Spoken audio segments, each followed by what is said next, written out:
Fala, meu povo, seja muito bem-vindo aí a mais uma aula, revisão para o SCA3. Prometo depois deixar uma aula desse assunto gravado aqui, por enquanto vai ser direcionado sim ao SCA3. Mas, antes de tudo, eu quero saber se vocês estão preparados aí para essa conversa que se fala de astronomia, onde tenho uma absoluta certeza que todo mundo é apaixonado pelo tema. Mas se tratando da UPS, tratando da SCA3, como é que vai aparecer? Quem sabe? Mas vamos lá, já que é um assunto muito gostoso de a gente tratar, já que é um assunto muito bacana a gente falar, eu não vou tornar esse assunto chato que talvez o SCA3 faça. Não sei. Não sei se vai ser muito bem isso. Deixa eu só aproximar mais, ficar mais pertinho de vocês aqui. Deixa eu ver como eu faço. Deixa eu ver. Eu acho que vai. É isso, né? A gente vai fazendo a tora que vocês vão acompanhando. Pronto. Bom, a gente começa pelo nosso sistema solar, né? Nada mais importante aí que começar pelo nosso sistema solar, a gente falar sobre a nossa casa, né? Isaac, nossa casa. O sistema solar, eu estava pensando e brincando aqui, e pensando, conversando até comigo com o Otto aqui, que eu dizendo assim, caramba, com o Otto, eu acho que eu vou morrer dando essa aula dizendo que o Sol e o sistema solar, ele tem 5 bilhões de anos. Lógico, né? A gente tem uma média de vida que não chega nem a uma feridinha ali de uma estrela de fato. Então, é claro que eu vou morrer dando essa aula falando que o nosso sistema solar tem 5 bilhões de anos. Nosso sistema solar ele é composto ali por uma estrela, tá? É importante isso, é uma única estrela. Ele é composto por alguns planetas, por asteroides, por satélites naturais. Isaac, satélites artificiais. Tá, ele é composto de satélites artificiais, mas quem lançou os satélites artificiais foi de verdade o homem. Não vou levar em consideração aqui. Então, tudo que a gente vai falar aqui, a gente vai falar do sistema solar e vai falar sobre algumas curiosidades de alguns corpos astronômicos aí interessantes que aguça a curiosidade de muita gente. Então vamos embora, né? Nada mais começar o sistema solar falando dos nossos queridos aqui, dos nossos planetas, né? A gente tem considerados hoje aqui 8 planetas, né?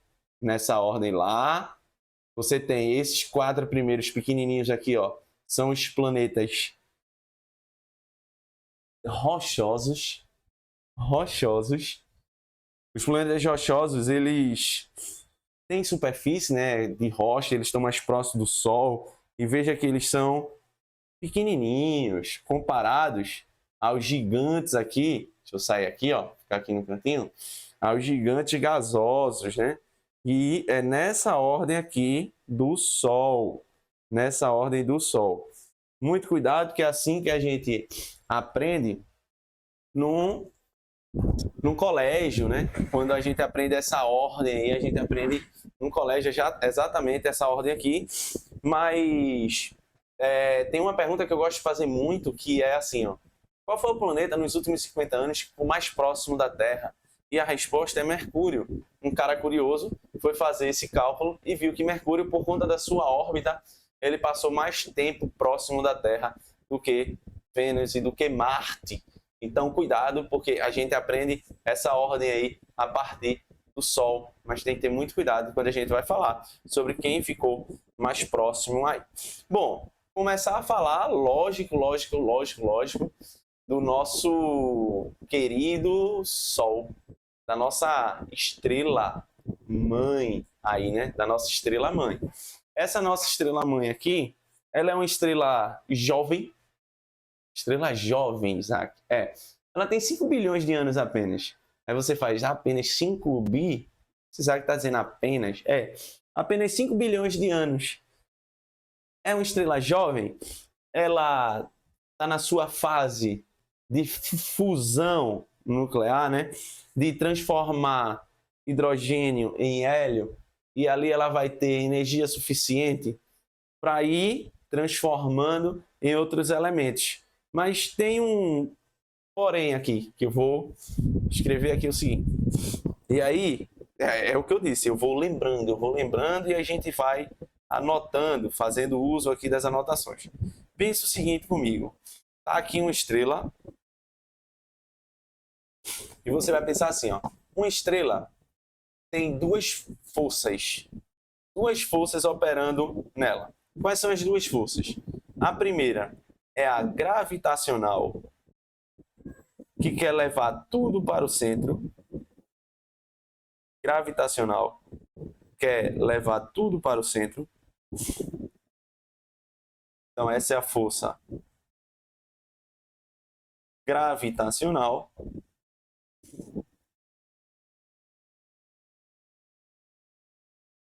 Os astrônomos podem falar até de pressão gravitacional. Só que tem uma força também que eles chamam de pressão, querendo jogar a estrela, todos os elementos das estrelas, para fora. Essa força a gente chama de térmica. É a questão da temperatura dela, né? Então, essa força aqui é a força térmica. Então, uma estrela, ela vai estar em equilíbrio.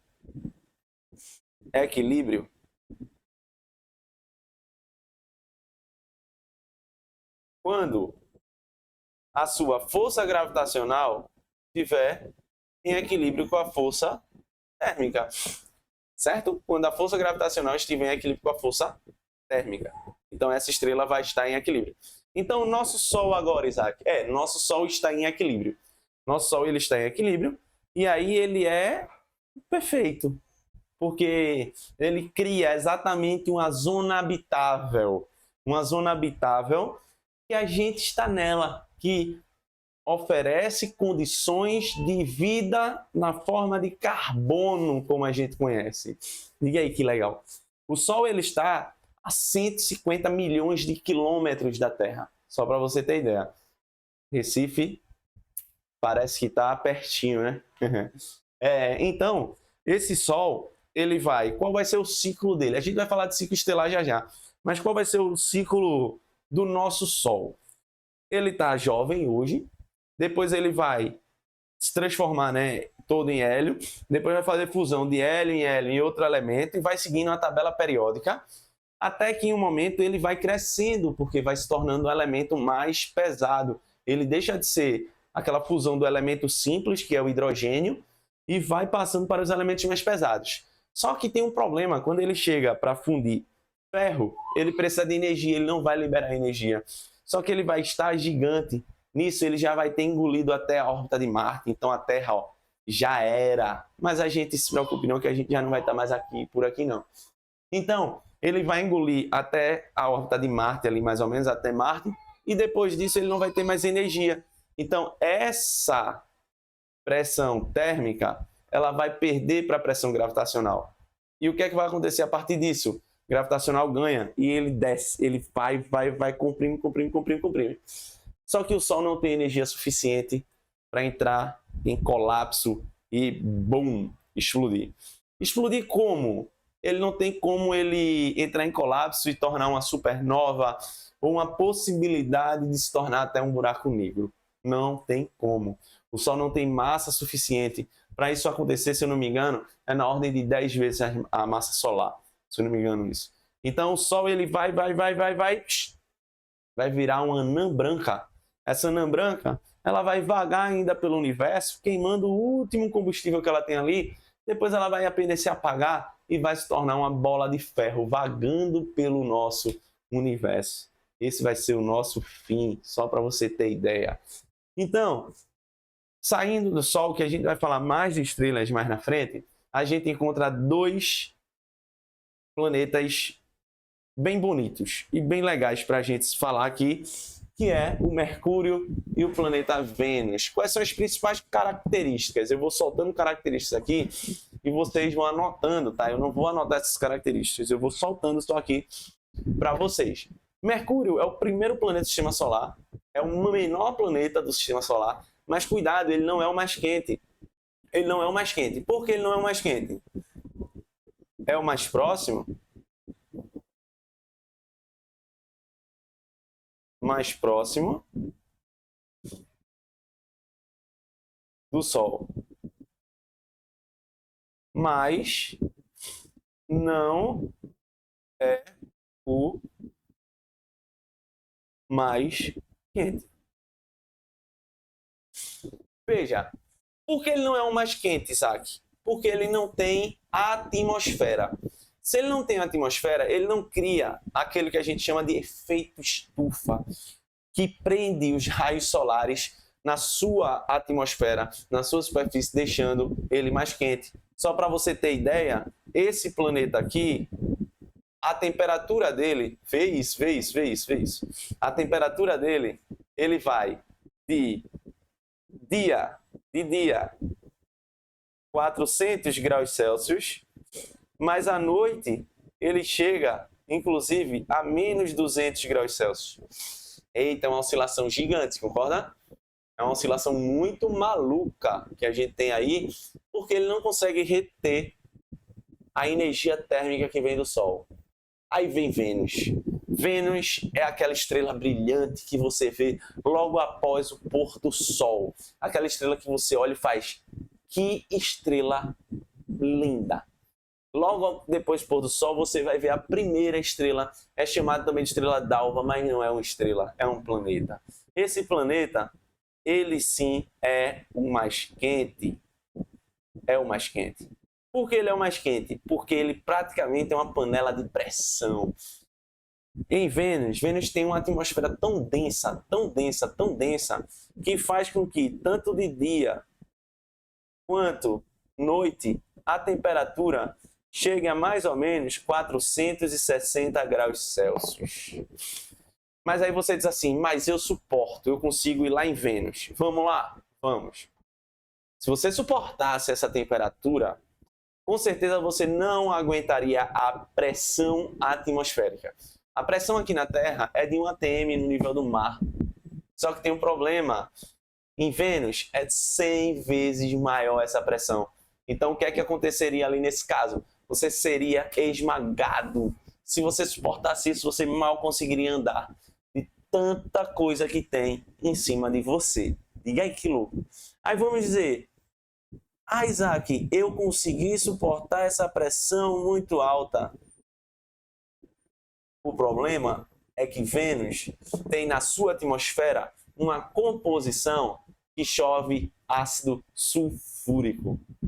Imagina, aguentar a temperatura alta, aguentar a pressão enorme, a chuva é de ácido sulfúrico, tu iria derreter, concorda? Então, Vênus não é para amadores. Vênus é um planeta extremamente caótico, é uma panela de pressão e pouco se sabe sobre a sua superfície. Por que pouco se sabe? Porque a gente não conseguiu penetrar, a gente não conseguiu chegar por causa da sua atmosfera. Passando isso, a gente tem a grandiosa, a mais bela, o planeta mais lindo que tem, que é a Terra. A Terra, ela é brilhante. A Terra, até então, o único planeta que possui água no estado líquido. A Terra, ele tem uma característica que tem um satélite natural. Um único satélite natural que a gente chama de Lua. Esse satélite natural, ele teve origem a partir de uma colisão entre um planeta, que era a Terra já, e um outro planeta. Essa colisão, esse outro planeta, arrancou pedaço da Terra e se formou a Lua que a gente tem hoje. A Lua tem uma participação fundamental na Terra. Uma participação onde a gente diz que é um movimento de precessão. Graças a ela, ela dá uma estabilidade na Terra ali. Se a Lua não existisse, eu acho que pouco provável teria vida aqui na Terra. A partir da Terra, todos os planetas têm satélites naturais. A partir da Terra, todos os planetas apresentam satélites naturais. Outro planeta aqui é Marte. Marte, ele fecha a era dos planetas rochosos. Marte fecha essa era dos planetas rochosos, fazendo com que esse planeta aqui, ele é belo também no céu noturno, que ele é avermelhado. Quando a gente consegue enxergar, quando a gente bota um telescópio que ele está visível à noite, ele é muito, muito, muito, muito bonito, porque ele é bem avermelhado. Marte é um grande estudo aí para a NASA, grande estudo para a população. Por quê? A galera, feito maluca, fica procurando local para se salvar, ao invés de cuidar da nossa casa, que é a Terra, né? Aquela parada, né? Joguei um lixinho, não existe lá de fora, você está jogando tudo dentro aqui. Mas Marte, ele é muito lindo. Marte, ele tem uma calota polar aqui em cima, ó, se você ver, é gelo, mas é aquele gelo de gás carbônico, é feito gelo seco. Perfurando, acredita-se que vamos encontrar água no estado líquido. Marte é vermelho porque a sua superfície, na sua maioria, é composta por dióxido de ferro, ou seja, ferro enferrujado, só para ter ideia. Mas ele apresenta dois satélites naturais. Dois satélites que se chamam de Phobos, P-H-O-B-S, B-O-S, quer dizer, Phobos e Deimos. Phobos e Deimos. Mas Phobos e Deimos, eles são bem diferentes da Lua. A Lua, ela é esféricazinha, redondinha. Phobos e Deimos parecem duas batatas inglesas ali. Isso tudo por causa desse cara aqui, ó. Após Marte, existe um cinturão que é o cinturão de asteroides. Esse cinturão, ele divide Marte e Júpiter, divide a era dos planetas rochosos dos planetas gasosos. Então, os planetas rochosos ficaram mais próximos do Sol porque estava algo turbulento, caótico, quando tudo estava virando ali no sistema solar. Todo o sistema solar veio de uma estrela que explodiu, uma supernova. Tudo teve energia para formar o Sol, o que sobrou foi formando ali os planetas. E os planetas gasosos de densidade menor foi ficando o gás, né, com a densidade menor, porque rochas foram ficando mais afastadas e aí foram formando outros planetas. Então, a partir do cinturão de asteroide, onde não teve gravidade suficiente para formar outro planeta, vem o maior planeta do sistema solar. O maior planeta do sistema solar é um planeta gasoso, é chamado de Júpiter. Júpiter, ele é muito lindo também quando visto pelo telescópio. Ele tem para mais de 70 satélites naturais, porque ele atrai tudo para ele por causa do seu campo gravitacional gigante, gigante. E olha, saca isso, ele é um protetor terrestre, tá? Ele protege a Terra, porque os asteroides ou cometas ou algum lixo espacial que venha, ou algum objeto espacial que venha em direção à Terra, se passar por Júpiter, Júpiter puxa por causa do seu campo gravitacional. Puxando por causa do seu campo gravitacional, a Terra fica bem protegida. Júpiter tem 4 satélites principais. São os satélites chamados de satélite Galileu Galilei. Por que isso, Isaac? Porque foi Galileu Galilei que viu pela primeira vez. Galileu Galilei defendeu a teoria do heliocentrismo a partir dessa observação. Galileu, ele não foi o primeiro, o cara que inventou o telescópio. Presta atenção. Mas foi o primeiro cara que apontou o telescópio para o céu. Não me pergunte o que faziam antes com o telescópio. Não me pergunte. Mas Galileu Galilei apontou para uma estrela que era brilhante no céu noturno, mas era Júpiter, e viu 4 pontinhos menores do que ele, orbitando Júpiter ali. Esses 4 pontinhos, ele pensou, se tem 4 pontinhos orbitando esse gigante, deve ter algo maior do que a Terra, e que a Terra está orbitando esse algo também, que era o Sol. Esses 4 satélites são chamados de Ganymede, Callisto, Ion e Europa. A Europa é base de muito estudo, porque acredita que tem oceano lá e que possa ter até vida na forma de micro-organismo se penetrar cerca de 20 centímetros, de 10 a 20 centímetros na sua superfície. Vê que genial! Depois dele vem Saturno. Saturno é aquele chamado Senhor dos Anéis. Aí anota. Caiu uma questão no Enem que tinha um cordel chamado assim, o Senhor dos Anéis. Tinha um cordel lá e depois dava uma tabela com todos os planetas com a densidade, perguntava qual era o planeta com tal densidade. Pô, se o cordel tá lá, o Senhor dos Anéis, Saturno tem anel, mas não é o único planeta que tem anel. Urano também tem, Netuno também tem. Só que o anel de Saturno, ele é belíssimo, ele é espesso, ele é composto por poeira estelar, por gelo, por rochas. Só que ele é muito grande. Então, ele se destaca entre outros anéis dos outros planetas. Então, conhecido sim como Senhor dos Anéis. Passando aqui, a gente chega nos últimos dois planetas, Urano e Netuno. Urano e Netuno. Urano e Netuno são conhecidos como planetas de gelo. São planetas azuis, que estão mais distantes do Sol. São os planetas que demoram mais para completar uma volta ao redor do Sol, porque eles têm que correr mais do que os outros. Quem completa uma volta mais rápido, Isaac? Mercúrio, que está mais próximo do Sol, certo? Então, ó, leva um tempo maior para Urano e Netuno completar uma volta. Quer saber uma característica de Netuno? Sempre de um lado é dia e do outro sempre é noite.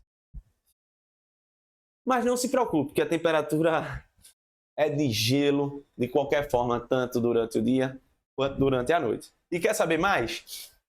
Por causa da sua composição atmosférica, astrônomos observaram que rola uma composição que pode chover diamante nele. E aí, partiu? Urano? Não, né? Não dá, não dá. Tem tempo suficiente para a gente chegar lá com as coisas que a gente domina aqui na Terra, não. Com a velocidade que a gente tem, é muito fraquinho, tá? E assim, ó, Urano, Netuno, a gente fecha o nosso sistema solar com várias e várias características que podem ser faladas e podem ser cobradas diante de uma prova. Beleza? Então, a gente fica por aqui. Eu vou partir esse vídeo. Claro que a gente tem para falar ainda, mas aqui vai o sistema solar, várias características dele. Partiu, beijo grande e até a próxima. Fui!